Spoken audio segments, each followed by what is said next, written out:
You're listening to Happy Healthy Hormones with Dr. Chris. Are you tired of the short-term patch to your health problems? Is avoiding medications and surgeries important to you? If you answered yes, then your prayers have been answered. Dr. Chris has been helping people transform their health for over a decade. He's a world-renowned health expert who specializes in holistic health. He's a professional speaker, chiropractor, and international best-selling author. It's his mission to help you reach your full God-given potential through holistic health and healing. Get ready to be inspired and transformed. Here's your host, Dr. Chris. Hello and welcome everyone. This is the show where disease takes a dive and people come to thrive. And today, I want to talk to you about building your immune system. I'm talking about building your immune system the way and the only way it could ever be boosted, which is naturally. You know, God created some pretty specific mechanisms and processes in our body to help build natural immunity. But right now in our culture, we are starving ourselves of that natural process to build long-lasting immunity that's going to allow us to live a quality life for a long time. Now, just because you're building your immune system naturally doesn't mean that you're never going to get sick, right? And in fact, that's part of the process of helping boost an immune system. In fact, all the research shows that you need to get some colds and flus throughout your life to actually help build your immune system because it'll make your immune system stronger. It's like anything in life that's worth having. It's a little tough to go through, but at the end, we're better off because of it, and we're stronger because of it. It's the same thing with a cold, a flu, a sniffle, you name it. So don't be afraid to be around sick people. It's okay. It's okay to play in the dirt and let your kids get out there and get dirty. It's okay not to spray your hands down with hand sanitizer every single time you touch something. It's okay to expose yourself to germs. And the more we can do that, the more that we can just be real with our surroundings, with our environment, and let nature take its course, we will have a higher immune system, we will have a better quality of life, and you will not be the person that's getting sick multiple times a year and getting all the sniffles from the grandkids and the kids and the family. And I mean, it can wipe you out if you're always getting sick. So my wife was the same way. I mean, when she first started when we first started to date, she was always getting sick. She was getting sinus infections every couple of months. She was always getting colds and flus. She was averaging being some kind of sick at least every other month. She was living on antibiotics because of that, trying to give herself that false immune system, right? But it was futile. It didn't matter until we started to help her rebuild her immune system naturally, started to give her the habits and the practices. And now, man, I can't even remember the last time she even got sick. And I remember, man, the last time she did get sick, it wasn't even like sick. It was like a little sniffle that lasted a couple of days, and she was great and never knocked her out. She kept being able to do what she needed to do. But that is like monumental for her because 5 years ago, totally different story. I remember growing up, I would always get pneumonia. Every year for a while there, I had asthma because of it. I would get colds and flus at least 2 to 3 times a year as well. Again, until I started to apply these principles, I started to get adjusted regularly so my immune system was working, which is the biggest controller and moderator of your immune support, which we'll get into in a second. But there are just a lot of things you can do, but there are a lot of bad things you can do out there too that are just a bunch of crock. And it's sad because we get exposed to so much of it in our daily lives. We almost get brainwashed into thinking that these things are normal processes in our life, and they're really not. The CDC shows that flu vaccines don't work, yet we continue to bombard our families, our kids, our elderly day after day, year after year with these flu vaccines. In fact, a study published in October of 2008 in an issue of the Archives of Pediatric and Adolescent Medicine found that vaccinating young children against the flu had no impact on flu-related hospitalizations or doctor visits during those last few flu seasons. So the researchers concluded that significant influenza vaccine effectiveness couldn't be determined for any season, age, or setting. So what does that tell you right there? That it's all in the money. In fact, a 2008 study also published in The Lancet found that influenza vaccine was not associated with a reduced risk of pneumonia in older people as well. So why are we giving this to older people? Because we're afraid they're going to get pneumonia. But again, it doesn't even decrease the risk of them getting pneumonia. There's also supports in earlier studies published in the New England Journal of Medicine. This is amazing. I'm going to read this. The research published in that American Journal of Respiratory and Critical Care Medicine, which is a review from the New England Journal of Medicine, also confirms that there has been no decrease in deaths from influenza and pneumonia in the elderly, despite the fact that vaccination coverage among the elderly has increased 15% in 1980 to 65% now.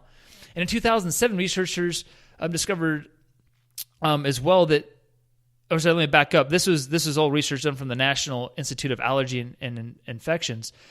But diseases and the National Institute of Health published the conclusion in the last set that, quote, we conclude that frailty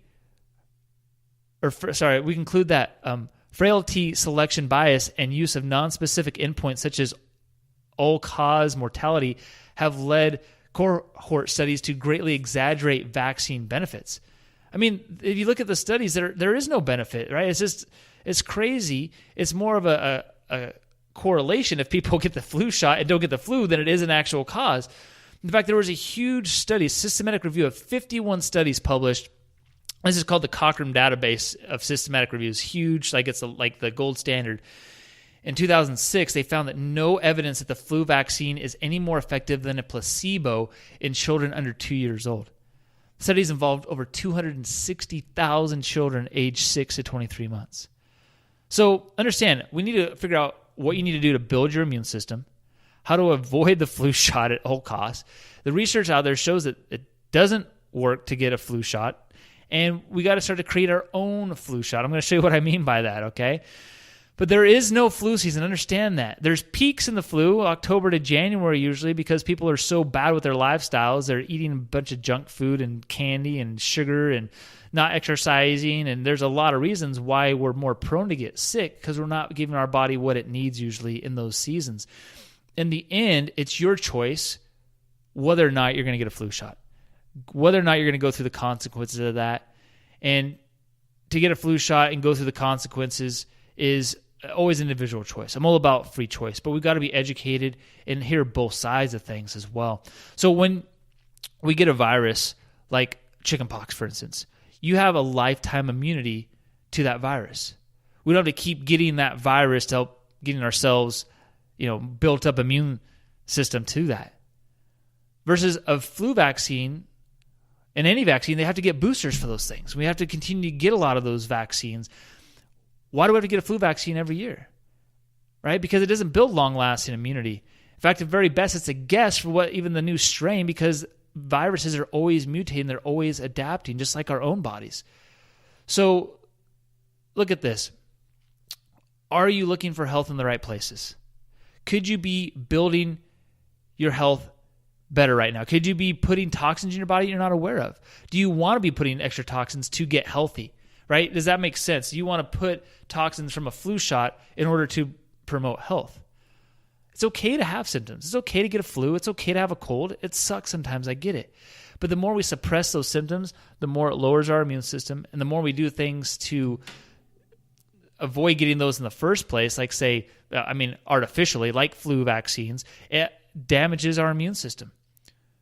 So one of the cool things I love about one of the best things we can do to boost our immune system is just by simply getting adjusted. Specific chiropractic adjustments in certain areas of the spine actually help boost your immune system up to 200%. Now, this is really cool because back in the early days when there was the Black Plague and there was all these things going on in America where there was just a huge outbreak, the last huge outbreak of the flu pandemic, the people that weren't getting sick were the people that were getting adjusted by chiropractors. In fact, chiropractors were getting bombarded by people getting adjusted because they were just having so much of an effect on their immune systems.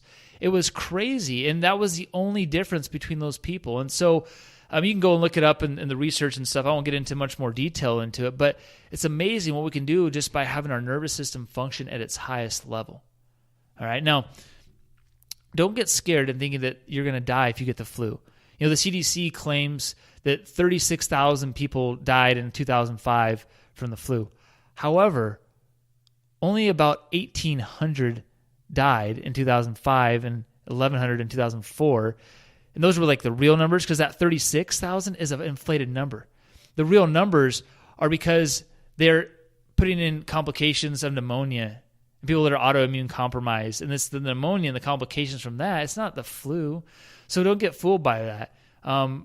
Research shows that it's not the flu that kills people. It's their inability to adapt because they have some autoimmune compromise, whatever it is. Like people that have normal working nervous systems don't die from the flu. It's just not how it works. Now, understand, what can we do to help build your immune system? That's what I want to jump into now because I don't have enough time to go through the rest of the stuff I want to go through. Simple things you can do though. Number one is vitamin D3, stronger than a flu shot. You want to have levels, if you ever test that, between 50 to 70. You should be taking at least 5,000 IUs a day.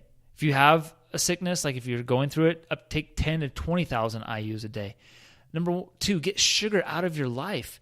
Man, sugar is going to break down your immune system more and faster than anything else out there.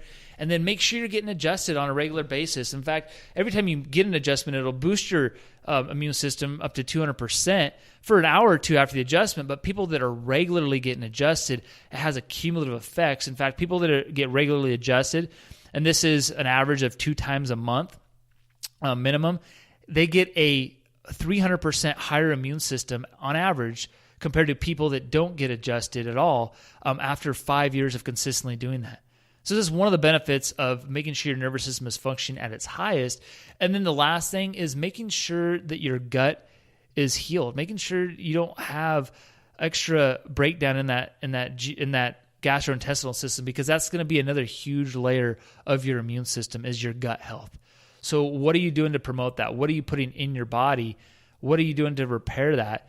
But just remember, you can do all kinds of things to get healthy, but putting things like aluminum, formaldehyde, antibiotics, ethyl glycol, phenol, spermicides, these are all things that are in flu vaccines. Those are not a way to build real health in your body. So just remember, you have everything you need in your body to heal, right? You hear me say this time and time again. Just have faith. Don't be so fast to go out there and get that over-the-counter medication to help stifle that symptom that you're having.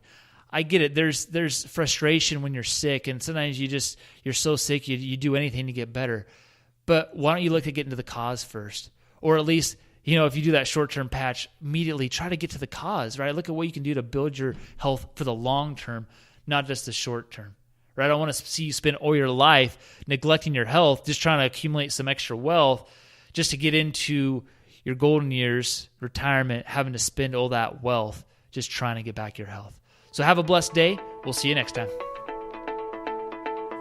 Thanks for listening, and we hope you enjoyed today's episode. Please help more people in reaching their fullest potential and rate, review, and subscribe to this podcast. For show notes and other free resources we mentioned today, go to newedgewellness.com.